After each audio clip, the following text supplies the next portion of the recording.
하겠습니다. 오늘 기조발제를 해주실 환경부 유재철 차관님께서는요, 배포해드린 자료에 나와 있듯이 현재 오늘 우리가 후원을 받는 환경산업기술원 원장님을 역임하셨고요. 대구지방환경청장님도 역임하셨습니다. 자, 그럼 청에서 오늘 녹색산업의 전략과 과제 이야기를 들어보도록 하겠습니다. 네, 환영의 박수 부탁드립니다.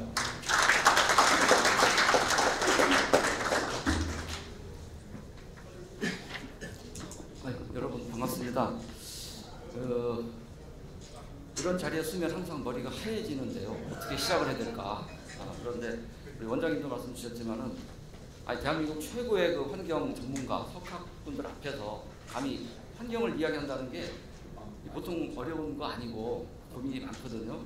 저는 처음에는 이제 우리 연초에 업무 보고하면서 환경 산업을 자신 있게 발표했기 때문에 이제 기존에 발표했던 보고 드렸던 바를 정리해서 말씀드리면 되겠지 하고 생각을 했는데 굉장히 후회를 많이 했습니다. 이게 그렇게 쉬운 주제가 아닌 걸 가지고 덜컥 그냥 승낙을 했다가 최근 한 며칠간 밤잠을 못 잘 정도로 고민을 했는데 나름대로 그래도 저희가 정리를 좀 해서 말씀을 좀 드려보도록 하겠습니다. 저는 뒤에 많은 이제 발제하는 분들 토론 주제들이 가까이 환경산업을 주제로 많은 말씀들을 해주실 것으로 지금 알고 있습니다. 저는 그 환경산업이 아니고 녹색산업의 전략과 과제라는 주제를 가지고 지금 이 자리에 섰습니다. 왜 굳이 녹색산업이냐? 그건 이제 제가 하나하나 말씀을 좀 드리겠습니다. 저희가 이제 흔히 아는 환경산업은 뒤에 말씀 나오겠지만은 대기나 수질, 기타 또 생태계를 보존하고 오염된 환경을 개선하는 그러한 환경 산업이라는 거 다 알고 계십니다. 그러한 활동을 하기 위한 재화, 그다음에 서비스, 기술, 플랜트들을 개발하고 실제 산업 현장에 적용하는 산업이 환경 산업이 되겠습니다만 저희가 굳이 녹색 산업이라는 이름을 붙인 이유가 또 좀 달리 있습니다. 전 세계적인 화두가 기후 변화, 기후 위기지 않습니까? 그런데 이 기후변화, 기후위기의 본질은 사실은 그 과학과 기술의 발전 때문이거든요. 화석연료 쉽게 채굴을 하면서 엔진들을 많이 내연기관들을 쓰면서 또 여러 가지 에너지원을 화석연료에 의존하면서 멀쩡히 땅속에 있어야 될 탄소를 꺼내서 산화시켜가지고 이산화탄소를 만들어서 대기 중에 과다하게 배출한 거. 이게 본질입니다. 그러니까 과학기술, 산업의 발전이 결국은 기후변화, 기후위기를 초래했다라고 보는 것이고 물론 온실가스가 적당히 있어야지 되죠. 지구의 생태계라는 것이 태양 복사에너지를 갖다가 바로 방출을 하게 되면 지구 평균 기온이 영하 19도까지 내려가는 상황인데 온실가스 덕분에 지난 과거에 한 평균적으로 한 13.7도 정도를 유지를 할 수 있었습니다. 문제는 지금 그 화석연료 사용 때문에 이산화탄소의 배출이 늘어서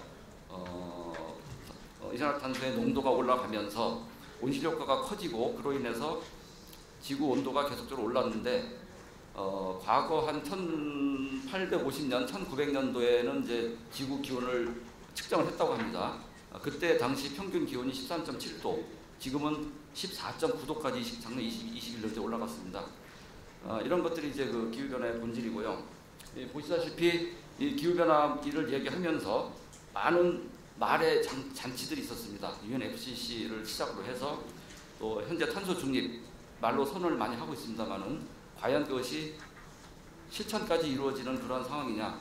저는 여전히 아직 시작 단계고 그냥 말에 불과하다라고 보고 있습니다. 너무 초기 단계고요.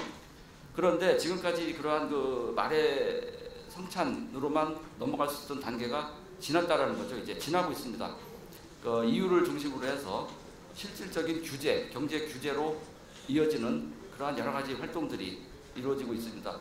민간의 자발적인 RE100, 그다음에 탄소국경 조정 제도, 기타 미국 그 증권거래위원회에서의 어떤 정보 공시 의무화 안을 발표했다든지 하는 이런 식으로 해서 앞으로는 탄소 중립 문제가 경제 질서화, 그러니까 규제적 성격으로 바뀌고 있고 당장 우리한테 와 있는 어떤 위기 요인이다라고 지금 볼 수가 있다는 것입니다.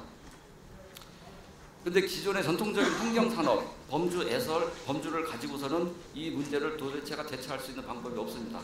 그래서 저희가 그 범주를 넓혀서 녹색산업, 녹색성장 이런 이야기를 하고 있다고 이해해 주시면 되고, 결국은 과학기술, 산업으로 인해서 망가진 지구 생태계를 다시 과학기술과 산업을 통해서 치유하고 회복하겠다라고 하는 것이 녹색산업, 녹색성장의 본질이라고 이해를 해주시면 될 것 같습니다. 저는 그렇게 이해를 하면서 말씀을 드리겠습니다.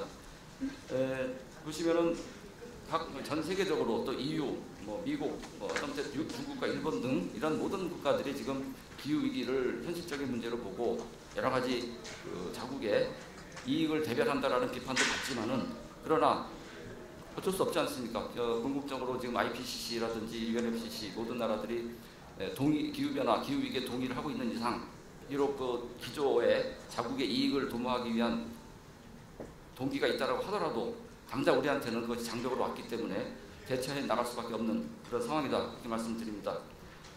그래서 앞으로 기후변화에 대응하기 위해서 우리는 환경산업이 갖고 있는 한계를 극복해서 녹색산업, 그린오션으로 나아가야 되겠다라는 생각을 하게 됩니다. 레드오션, 블루오션, 또 그린오션 되겠습니다. 결국 전탄소 녹색 경영을 통해서 새로운 시장 가치와 부가가치를 창출하자 하는 그린오션의 시대가 와 있고요.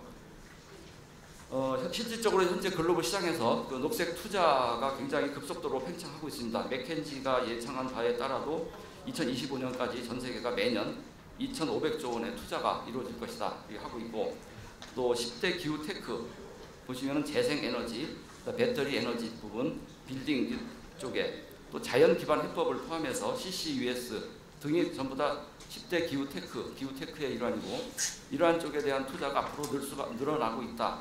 근데 아직 충분하진 않지만은 늘어날 수밖에 없다라는 것을 말씀을 드리고, 또 그다음에 공급망 위기, 또 순환 경제를 중시하는 글로벌 트렌드 속에서 우리가 그 도시 광산, 도시 유전을 통한 희소 금속류를 추출하고 폐기물에서 연료와 원료를 추출하는 그러한 사업들이 앞으로는 자원 수입국의 생존 전략이 될 수도 있겠다라는 말씀을 드립니다. 여기 계시는 우리 이사장님께서 작년 7월 18일 날 아마 중앙시평에 좋은 기고를 해주신 바가 있습니다. 중국을 비롯해서 히토류, 그다음에 리튬, 니켈, 코발트와 같은 핵심 금속 확보가 굉장히 중요하고, 그를 위해서 우리가 우리의 수입을 줄이기 위해서는 그러한 쪽에 투자가 필요하다, 굉장히 중요하다. 폐배터리라든지 폐태양광 패널 등으로부터 희귀금속을 추출해서 쓸 수밖에 없다, 이런 기고를 해주신 바가 있습니다. 2021년 9월에 이러한 위기의식을 반영해서 탄소중립 녹색성장 기본법을 전 세계에서 14번째로 법제화를 한 바가 있고, 거기에 보시면은 녹색산업과 환경산업이 이렇게 구분이 되어 있습니다. 환경산업은 아까 말씀드렸던 그러한 그 오염물질 배출 최소와 자원 효율을 높이고 환경을 개선하는 일련의 기업 활동이고, 녹색산업은 거기에 추가해서 화석 에너지 사용 대체한다든지 에너지와 자원 사용의 효율성을 높인다. 거기에 이제 당연히 환경산업은 포함이 되고, 그래서 탄소 중립과 녹색 성장을 촉진하기 위한 모든 산업을 녹색 산업이라고 분류를 하고 있습니다. 정의를 하고 있습니다. 이 녹색 산업이 가장 집대성되어 있는 자료가 현재 대한민국에 나와 있는 자료 중에 자료가 텍소노미입니다. 녹색 경제 활동을 모아놓은 텍소노미 가이드라인이 어떤 녹색 산업, 그걸 보면 우리가 녹색 산업이 무엇이다 라는 것을 가늠을 할 수가 있을 것입니다. 온실가스 감축, 그 다음에 기후변화 적응, 그 다음에 지속가능한 물의 이용과 생태계 보전, 자원 순환을 비롯한 오염 방지 및 관리, 이러한 것들을 달성하기 위한 여러 가지 경제 활동들, 그리고 그러한 경제 활동들을 실질적으로 지원하고 산업화하기 위한 것들이 녹색 산업이다, 이렇게 이해를 하시면 될 것 같고, 저희 정부가 그런 텍소노미를 통해서 지속적으로 그쪽 방향의 녹색 투자가 이루어질 수 있도록 유도를 한다 하는 것이 기본적인 방향이라고 이해를 해주시면 되겠습니다. 자, 녹색 산업의 현 주소는 아직은 녹색 산업보다는 환경 산업이 절대적인 우위에 있고, 여전히 물과 폐기물 분야 쪽이 가장 압도적으로 크다.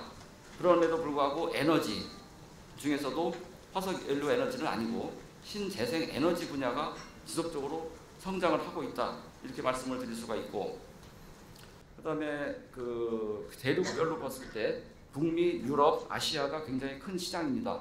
그러나 성장성은 좀 떨어져 있습니다. 현재 상대적으로 좀 덜 개발된 아시아의 국가, 그다음에 중남미, 아랍, 아프리카 국가들은 시장 포션은 적지만 성장률이 굉장히 가파르게 올라가고 있다, 이렇게 볼 수 있습니다. 그렇게 본다면 앞으로 환경산업 그리고 그걸 포함한 녹색산업이 가능성이 굉장히 전망이 있다라고 이해를 할 수가 있을 것 같고, 저희가 지금 제가 옛날에 유네베 근무하기 위해서 이제 아프리카 케냐에서 3년간 근무를 했습니다만은,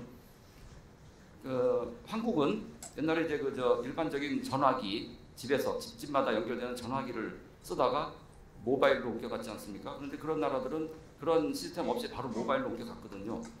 그럼 앞으로 그쪽의 환경산업은 우리처럼 단계를 거쳐 나가는 것이 아니라 바로 ICT를 결합한 첨단 환경산업, 녹색산업으로 바로 갈 수 있는 시장의 가능성이 있다, 이렇게 생각을 합니다. 저희 크지 않은, 이름을 말씀드려도 어딘지를 모를 만한 작은 기업이 가나에 ICT를 결합해서 스마트 상수도를 보급하는 사업을 적극적으로 하고 있고, 환경산업 기술원을 통해서 많은 지원을 받고 있습니다. 그리고 실질적으로 금년에도 녹색 ODA 사업에 들어가서 지금 추진을 하고 있는데, 아니 어떻게 가나 같은 나라에서 스마트 상수도를 하지? 그랬더니 거기는 하도 누출이 높기 때문에 굉장히 그게 효과적이다, 좋다, 라는 이야기를 합니다. 그러한 식의 허점을, 그리고 그들이 꼭 필요한 부분을 치고 나갈 수 있는 산업이 무궁무진하게 있다라는 말씀을 드릴 수가 있습니다. 제가 1월 달에 우즈베키스탄을 기업과 같이 갔다 왔습니다. 거기서 이제 메릿가스를 자원하는 특화된 기업입니다.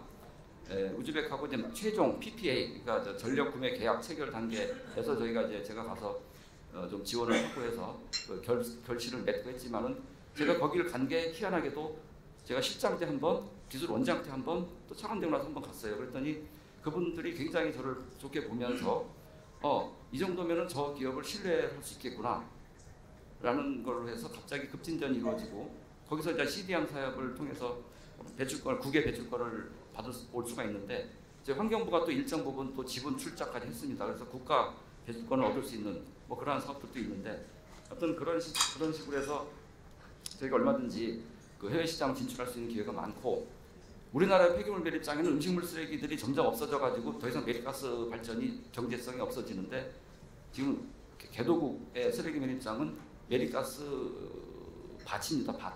그래서 거기서 굉장히 많은 상세 배출권을 확보할 수 있는 가능성이 높다, 이렇게 저희가 보고 있습니다. 어쨌든 이러한 추세에 의해서 글로벌하게 신재생에너지 시장 그리고 무공해차 시장이 급속도로 팽창하고 있는 것은 다 알고 계시는 바이고요. 그 다음에 폐배터리라든지 폐플라스틱을 통한 순환경제산업 고도화도 굉장히 전 세계적으로 활발하게 이루어지고 있다. 그리고 우리나라 법인이지만은 삼정회계법인이 작년에 예측한 바에 의하면, 실제로 추계해 본 바에 의하면 폐배터리의 시장 성장률이 31.71%, 폐가전 11%, 폐플라스틱 또 7.1% 정도의 성장성을 가질 것으로 예측을 하고 있습니다. 그다음에 이제 지금 EU에서 오늘 언론에도 많이 나오고 있습니다만은, 플라스틱세는 이미 여러 나라가 도입을 했고요. 지속가능성 공시 지침, 그다음에 공급망 실사 지침, 이런 것들을 지속적으로 이제 발표를 하면서 발표를 하고 있고, 그것이 우리나라로서는 이제 장벽으로 다가가고 있다, 준비를 단단히 해야 된다라고 언론에서 많이 이야기를 하고 있는데, 자, 우리한테 당장은 큰 부담입니다만, 제가 아까 말씀드렸던 맥락으로 볼 때 어쩌면 우리한테 굉장히 큰 기회다라고 생각을 하고 있습니다. 에코 디자인이라든지 또 폐배터리를 만들 때 기존의 재활용 원료를 반드시 일정 부분 써야 된다, 플라스틱을 일정 부분 써야 된다 하는 많은 것들이 우리의 녹색 산업에 주는 시사하는 바가 굉장히 크다라고 생각을 하고 있고, 그 다음에 녹색 산업이 AI, 그 다음에 ICT 기술과 지속적으로 융복합하는 그러한 추세입니다. 이것은 뭐 녹색 산업뿐만이 아니고 모든 경제활동 산업 분야가 다 마찬가지겠지만은 ICT가 앞으로 게임 체인저가 되는 것이죠. 네, 그래서 물 시장도 디지털화하고 있고 아까 제가 말씀드렸던 스마트 상수도 뭐 그러한 유사한 규모는 작지만 유사한 사례를 볼 수 있을 것 같습니다.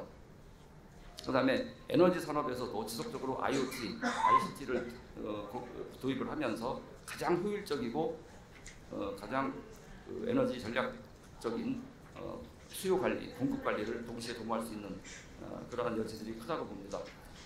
자, 우리나라 환경 산업은 뭐 간단하게 말씀드리겠습니다. 좀 성장이 둔화돼 있고 앞으로 이제 후에 말씀 주실 분들께서 많은 이야기를 주실 것 같습니다. 뭐 아직도 영세하다. 자, 물 산업 하나 간단하게 말씀드리면 이제 우리가 수자원공사에서 발표를 해주시겠지만은 많은 국내 사업도 하고 있지만은 여전히 해외 잠수화 시설이라든지 뭐 초순수를 만드는 생산하는 그런 기반에 있어서는 기술력이라든지 자본력이 아직은 많이 부족하다 이렇게 저희가 판단을 할 수 있습니다. 그러나 앞으로 진짜 100년간에 세계 인구가 한 3배가 늘었다고 합니다.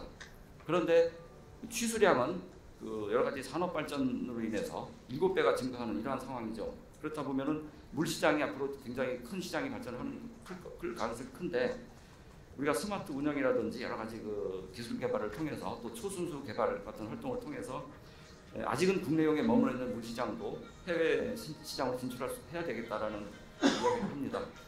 자, 한국의 녹색 성장 지수 한 중간쯤 되고요. 이건 GDGI가 객관적으로 발표한 자료가 되겠고요. 오른쪽 보시면은 그린 이노베이션 부분이 아직 한국은 좀 약점에 속합니다. 좀 더 그린 이노베이션이 필요하다. 그런 측면에서 우리 한국이 앞으로 좀 더 혁신적인 녹색 산업을 위해서 가야 되겠다는 말씀을 드릴 수 있고, 이제는 좀 해외로 나가자. 물론 국내에서의 어떤 환경산업과 녹색 성장에 대한 지원을 게을리하겠다. 절대 아닙니다. 저희가 금년에는 그러한 활동들에 이어서 더해서 부가가치로서 수출 쪽으로 좀 더 많은 노력을 하겠다. 기존에 했던 노력과는 차원이 다른 노력을 하겠다라는 말씀이지 기존 그 녹색 산업에 대한 지원을 완화하는 것은 아니고 오히려 더 강화합니다.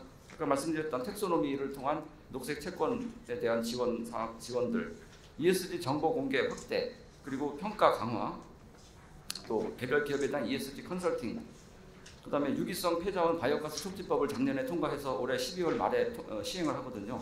그러면 이제 우리 바이오가스 산업도 굉장히 크게 발전할 수 있고, 또 작년에 마찬가지로 순환경제사회 전환 촉진법도 통과를 했습니다. 그래서 앞으로 기존에 사용 후에 폐기물의 관리에서 나아가서 사용 전 단계에서부터 우리가 선형 경제가 아닌 순환 경제로 전환하는 그런 토대를 마련하는 법도 제정을 했고요. 또 뭐 심플하게 얘기하면 이제 일용품 줄이자 하는 차원에서 다회용기에 대한 대여, 세척, 서비스를 새로운 신산업으로 육성하겠다라든지 하는 많은 아이디어를 가지고 있습니다. 자, 현장에 나가는 해외에 나가는 기업들이 많은 이야기를 내고 있는데, 이 첫 번째 페이지에서 제가 드리고 싶은 말씀은 기업들이 정말로 죽을둥살둥 노력을 합니다. 노력을 하는데 끝단에 가서 저희가 조금만 도와주면은 그게 이제 굉장히 큰 힘이 돼가지고 수주가 성사되는 그러한 케이스들이 많이 있다. 기업들이 저희 정부가 좀 같이 가달라, 그분들 고위급들을 만나달라 하는 그러한 많은 그 주문이 있다라는 말씀이고, 조금이라도 정부의 그 그랜트가 좀 들어가주면 그쪽에서 신뢰도가 올라간다 이런 말씀이고요. 시장 발굴을 자기들 힘만 가지고 사기가 더 벅차다. 좀 정부에서 도와달라. 해외 감축 사업, 탄소 감축 사업들을 다들 한다고 하는데 도대체 대한민국에서는 누구한테 가서 물어봐야지 이거를 A부터 Z까지 이렇게 설명을 내가 들을 수 있는지 도대체 모르겠다는 겁니다. 기술 개발해도 별로 신기술 별로 환영 못 받죠. 아직 검증이 안 됐으니 무서워서 못 쓴다는 겁니다. 그다음에 해외 경쟁력도 그렇게 좋은 것 같지 않다. 우리가 이제 졸라매서 탄소를 좀 줄이긴 했지만은 그게 과연 기술 개발을 통해서 줄인 건 아니지 않느냐라는 이야기. 그다음에 녹색 산업에 대해서 우리가 특별히 지원받는 게 사실은 없더라 하는 이야기들 많이 있습니다. 그래서 저희가 올해 하고자 하는 것들은 녹색 산업 해외 진출 도약의 원년을 2023년으로 잡고 연초 1월 3일 의회 업무 보고를 했던 바대로 앞으로 녹색 산업에 대해서 수출국 도약을 가겠다. 그리고 수주는 20조 원 금년 중에 추진하겠고 지원 시스템 구축과 사업 발굴 등을 통해서 이 목표를 달성하겠다라는 것이 기본적인 방향이고요. 다른 내용들은 자료만 보셔도 충분히 아실 수 있는 내용 같아서 짧게 설명을 드리면은 민관 협업을 통한 소통을 좀 더 강화하겠다. 그다음에 선제적 사업 발굴, 세일즈 외교를 통해서 실질적인 국제 협력을 통해서 수주까지, 그다음에 발굴 기획부터 수주까지 전 단계를 지원을 강화하겠다. 이런 방침이고 원팀 전략을 통해서 민관 소통을 위한 녹색산업 얼라이언스를 구성해서 1대1 전략회의라든지 맞춤형 전략을 같이 수립하겠다. 1월 19일 날 구성을 했습니다. 그래서 수주 협상 그리고 새로운 사업 기획, 그다음에 다자개발은행, 월드뱅크와 같은 ADB와 같은 다자개발은행과 수출입은행의 EDCF 자금 등을 연계해서 무상 ODA와 연계해서 바로 EDCF를 연계한다든지 거기에 그 ADB 자금을 뭐 투입한다든지 하는 방식으로 해서 기업의 필요에 따른 맞춤형으로 지원을 해주고 저와 장관이 같이 수시로 우리가 녹색산업 수준지원단의 일원으로서 아니면 고위급을 직접 파견하는 방식으로 해서 현지 협상을 좀 앞에서 끌고 직접 협상도 나서고 하겠습니다. 그 효과를 제가 체험해 보니까 굉장히 좋더라고요. 그리고 그것이 반드시 ODA 사업일 필요는 없습니다. PPP, 그러니까 민관 파트너십 사업에 있어서도 그러한 접근 방식이 굉장히 효과를 발휘를 하고 있습니다. 사실 우리나라 기업들이 해외 나가 보면 물 분야, 뭐 폐기물 분야 굉장히 많은 해외 활동들을 하고 있는데 현지에서 고군분투하고 있는 분들을 조금만 도와드리면 크게 도움이 되고 있는 그런 현장을 제가 기술원장으로 약간 소개를 주셨지만 있을 때 실감을 하고 그걸 지금 정부에서 지금 좀 구체적으로 실현해보기 위해서 제가 좀 노력을 하고 있습니다. 포인트를 안 넘기고 제가 말씀드렸네. 그다음에 정책금융도 확대를 하고요. 그다음에 국토부에서 가지고 있는 PIS 펀드의 2단계로서 내년부터 저희가 한 6천억 원 정도 그 펀드에 저희가 참여하는 것으로 협의 중이고 굉장히 지금 그런 식으로 할 계획입니다.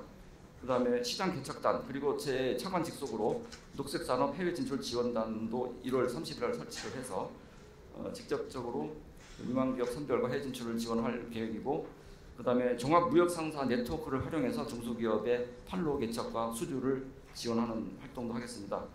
그동안 구축한 친한 네트워크가 굉장히 우리가 많이 있습니다. 그래서 정부 간 G2G 스킨십, 그다음에 각종 MOU를 좀 더 확대를 해서 그리고 각 발주국들의 협력국의 고위직들을 초청해서 하는 기존에 하던 협력 사업을 좀 더 확대하고 강화하겠습니다.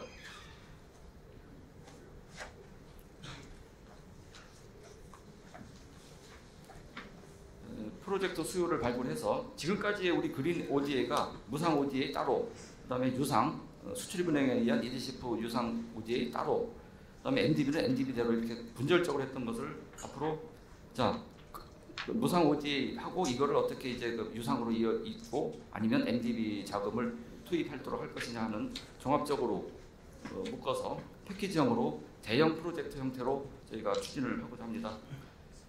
기존에 하고 있던 그 창업자 컨설팅, 그다음에 1대1 바이어 매칭 상담회 등 이러한 여러 가지 그 기존에 하고 있던 것들도 지원을 좀 더 확대를 하겠습니다. 아무튼 저희가 감히 이 자리에서 이 목표를 달성하기 위해서 달성을 하겠다는 말씀 약속을 다시 한번 드리고 저희가 또 기업들이 하는 노력에 저희 사실은 공무원들이 한 10분의 1만 해도 사실 열심히 하는 거더라고요. 그래서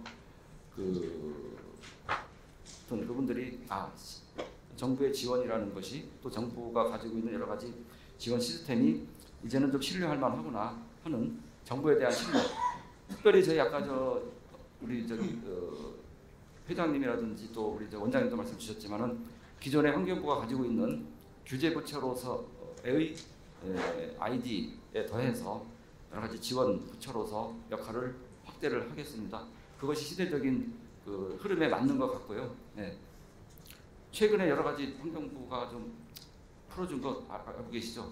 뭐 욕도 먹지만은 또 칭찬도 많이 받는데 어떤 정확적으로 그 큰 틀에서 한번 봐주십사는 말씀을 드리면서 말씀을 마치도록 하겠습니다. 정치해 주셔서 감사드립니다.